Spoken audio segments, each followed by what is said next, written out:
Bismillahirrahmanirrahim. Assalamualaikum warahmatullahi wabarakatuh dan selamat sejahtera kepada semua.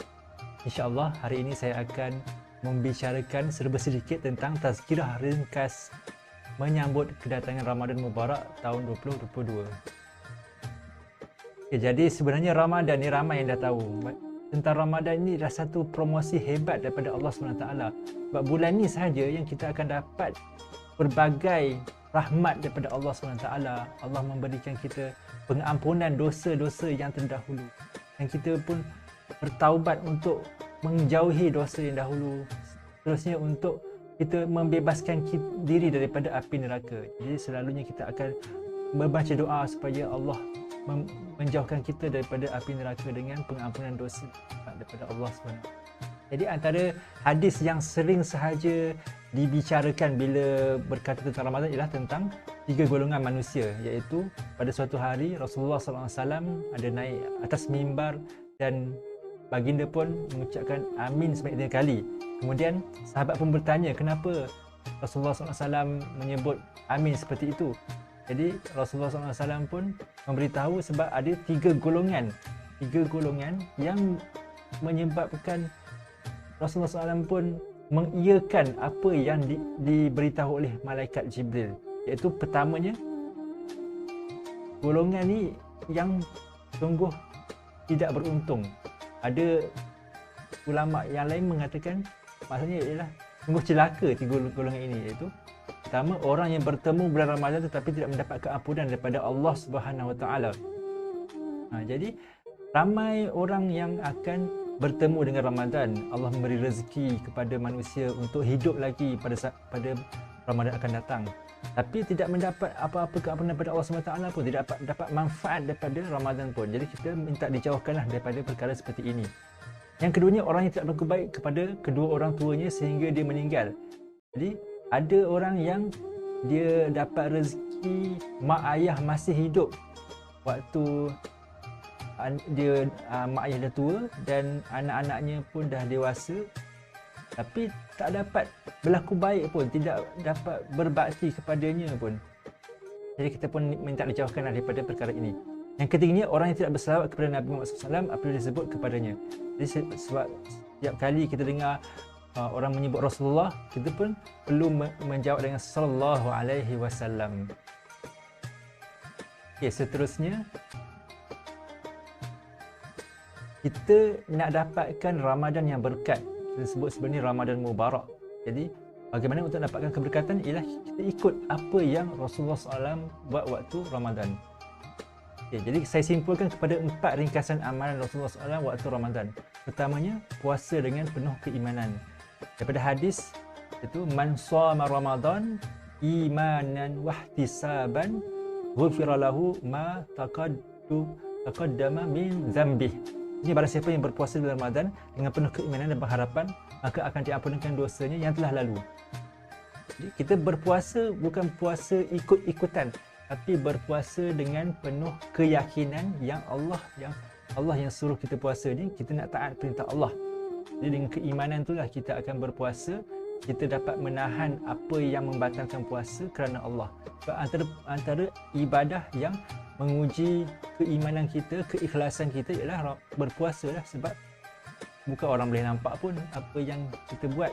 Kita buka puasa senyap ke, ataupun kita tidak menjauhkan perkara yang membatalkan puasa tu ke. Jadi semuanya bergantung kepada iman kita. Okay, yang keduanya ialah qiyam. Dan ada juga hadis yang mengatakan barang siapa yang mendirikan Ramadan dengan penuh keimanan dan penuh pengharapan akan diampunkan baginya segala dosanya yang lalu. Iaitu ibadat waktu malam ini lebih digalakkan pada waktu Ramadan, iaitu qiyamul lail. Antaranya kita pun lalu solat tarawih dan ditambah lagi dengan solat-solat sunat yang lain pada waktu malam. Waktu Ramadan inilah yang semakin mudah untuk kita buat sebab environment atau persekitaran di sekitar kita pergi masjid, rasa ramai orang buat tu yang kita rasa semangat untuk buat juga. Allah. Jadi yang seterusnya ialah tadarus Al-Quran. Jadi dalam hadis tu menyebut sendiri yang Rasulullah SAW tu bertadarus dengan Jibril, iaitu setahun sekali pada waktu Ramadan. Tahun kewafatan Nabi SAW, Jibril menganginya sebanyak 2 kali. Jadi bila Nabi Muhammad SAW buat benda ni, kita pun nak ikut supaya kita dapat berkatnya Ramadan ini. Bukannya hanya baca Quran sendiri, tapi baca Quran beramai-ramai juga. Okay, seterusnya yang ketiga ialah yang keempat, yang terakhir, iaitu sedekah, infak. Dalam hadis menyebut siapa yang menyediakan makanan berbuka buat orang yang berpuasa, maka dia mendapat pahala seperti orang yang berpuasa itu dan tidak dikurangkan sedikit pun dari pahala orang yang berpuasa itu. Jadi besarlah amalan sedekah ini. Bila kita sedekah pada waktu Ramadan, lebih-lebih lagi kita menaja orang berbuka puasa, kita akan dapat pahala seperti pahala orang yang berbuka itu, tapi tak menjejaskan sedikit pun. Jadi macam klon pahala. Jadi ini adalah satu investment yang sangat menguntungkan, investment pada waktu dunia ni untuk mendapat return of investmentnya pada hari akhirat nanti. Jadi apa yang nak tekankan kat sini ialah kita sama-sama support program daripada program AIFA ni, iaitu Madrasah Ramadan. Dia ada buat Ramadan Fund untuk menaja pelajar untuk berbuka puasa kalau apa masih student. Sesiapa yang berminat boleh tengok nombor akaun bank IUM ni ataupun scan untuk kita tidak melepaskan peluang bersedekah untuk menaja orang berbuka puasa. Jadi kita pun tak tahu lagi bila kita akan hidup. Kita tak tahu Allah akan bagi kita peluang untuk sampai ke Ramadan ke tak. Jadi kita perlu daripada sekarang untuk bersedekah. Jadi siapa yang nak boleh kontak nombor yang tertera di bawah poster ni. Okay, jadi berkenaan Balansah Ramadan 2022 ni ialah satu aktiviti di bawah AIFA, iaitu Persatuan Pelajar Farmasi UIA. Untuk tahu lebih lanjut boleh kontak Brother Irfan di nombor telefon seperti yang tertera. Okay, antara program yang dibuat dalam Balansah Ramadan ini ialah tentang qiyam, puasa, tadarus, infak juga. Jadi memang bersesuaian dengan target Ramadan kita untuk berpuasa dengan penuh keimanan, mendirikan malam dengan penuh keimanan dan ketakwaan, tadarus, infak. Jadi kita perlu ambil peluang ni untuk join aktiviti supaya mendapat Ramadan yang lebih berkat. Jadi bila lagi kita nak buat kalau bukan sekarang? Kalau akan datang kita nak buat tiba-tiba tak dapat ke, jadi lebih baik buat daripada sekarang.